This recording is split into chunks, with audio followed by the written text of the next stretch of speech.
Prajem pekný deň, alebo aj pekný večer. Ahoj, Ivetka. Dobrý deň, prajem. Ahoj, Ľubi. Takže dnes sme sa tu zišli na to, aby sme si rozobrali dvoch ľudí, Danu a Ivana, som ich nazvala. Dana a Ivan, chlap. Aby sme porovnali ich karmy, aký mali karmický dlh a vlastne do čoho sa dostali. Je to veľmi zaujímavá príhoda, alebo problém, alebo neviem, už to je vlastne niečo, čo je vyriešené, vzťah. A niečo, čo nás zase presvedčí o tom, že čo sme si navarili v tom minulom živote, tak to si v tomto živote zase aj zjeme. Dana a Ivan boli určite z rovnakej karmy, pretože obaja boli takými misionármi v Afrike v minulom živote. Starali sa o chorých a prakticky dokázali sa obetovať na najvyššiu možnú mieru. Čiže takíto ľudia pokračovali v tejto karme aj v tomto živote. Stretli sa obidvaja, zobrali sa, mali dieťatko ale bolo postihnuté. Čiže obidvaja sa starali, tak ako kedysi, keď boli misionári, zase o dušu, ktorá im prišla pravdepodobne zase z toho minulého života. A proste dostali sa do takého zvláštneho bodu, že Dana neustále kritizovala Ivana, že to robí zle, hen to robí zle, tam to robí zle a stále proste nachádzala na ňom toľko chýb, že až jej kamarátky hovorili, že aby nebláznila, že väčšinou v takejto situácii chlap sa zdvihne a nevydrží to, odíde od rodiny. Že aby bola šťastná, že vlastne, že má takého muža, ktorý zostal a nesie to bremeno s láskou a s úctou ďalej. No proste dotedy vrčala do ňoho, až si našiel kamarátku.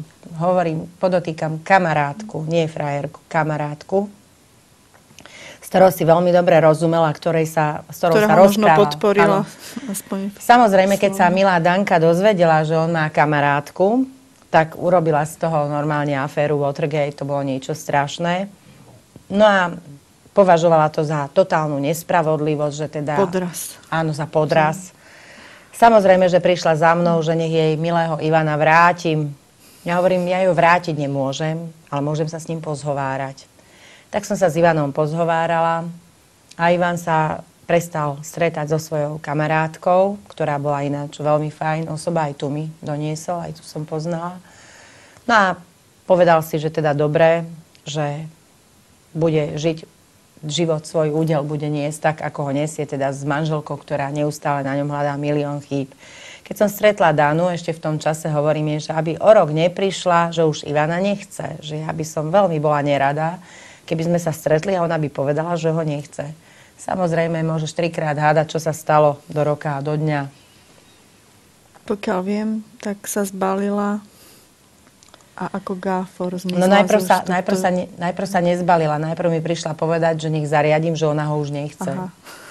No a keď som jej povedala, že je mi ľúto, ale že už raz ho zase na silu chcela, takže ho má. Takže keby si uvedomila, že kam to dotiahla celé, tým svojim chcením a nechcením. Tak ona urobila takú vec, že našla si nejakého priateľa, zbalila sa tak, jak si povedala, ako gáfor, zmizla z ich života, ale nehala Ivana aj s tým dieťaťom chorým. Nezobrala si tá dobrá maminka so sebou to dieťatko. Vydala sa, zmizla do inej republiky. No a rozviedli sa a Ivan zostal sám. A nikto toto nečakal, že on zostane sám. Každý čakal, že dá to dieťa do ústavu, ale on ho tak vycvičil, že to dieťa je v podstate na nerozoznanie od druhých detí. S ním veľa pracoval. Áno, veľmi veľa s ním pracoval. Klobúk dole. Oženil sa druhý raz a má 2 deti ešte popri tomto chorom dieťati. A myslím si, že každý ho obdivuje. Čiže on v podstate... svojou trpezlivosťou a láskou. Čiže zase, kto z nich zvládol tú karmu, kto ju nezvládol. Myslím, že v tomto príklade je to úplne jednoznačné na tom.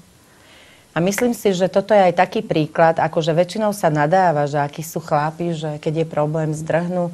Tak myslím si, že toto je, naschvál som to vybrala, že vlastne, aby si všetci, aj chlapi, aj ženy uvedomili, že vlastne, keď sa veci chcú zvládnuť, tak sa zvládnu. To znamená, že keď to tento jeden, a ja poznám kopu ináč takých mužov, mohla by som do toho dať ďalší taký zaujímavý príbeh, ktorý sa stal jednému tiež akože je to známa osobnosť, čiže nemôžem ho tu menovať, ale proste zostal sám so 4 deťmi, zomrela mu manželka a tie 4 deti do dnešného dňa krásne vychoval. Za žiadnymi ďalšími na zálety nechodil ani nič, proste staral sa perfektne o svoje 4 deti a dal im všetko, čo by dala jedna matka, to je jedno. Čiže chcela by som povedať, že sú aj takíto muži, nie sú všetci len takí, že keď je problém, zdvihne sa a odíde. To je zase na takú rovnováhu, na vyváženie toho, čo vo všeobecnosti sa považuje za bežné. Tak ak sa toto zdá, že nie je bežné, tak je to pri najmenšom také nakopnutie, že skutočne, keď sa chce, tak sa všetko dá. Len, či sa chce. To je otázka. Na to má každý slobodnú vôľu a zodpovednosť. Áno. A zase, neviem, chcela by si ešte na túto tému niečo povedať? Táto téma je podľa mňa tak výstižná, tak jednoznačná.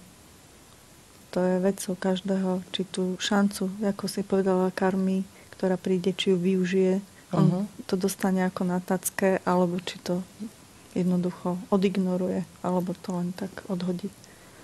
Takže necháme už túto tému a máte zase nad čím rozmýšľať, si myslím. A na budúce, aby ste to nemali zase až také jednoduché, sa budeme venovať rozboru takému oidipovskému komplexu. Nazvali sme ho Jana a Milan, ale dneska je to zvlášť moderné. Nie len muži sú starší o 20 rokov od žien, ale aj ženy sú staršie o 20 rokov od mužov. Takže my sme síce zobrali ten prvý prípad, ale možno štatisticky taký. Áno, budete mať nad čím rozmýšľať určite. Už sa teraz teším.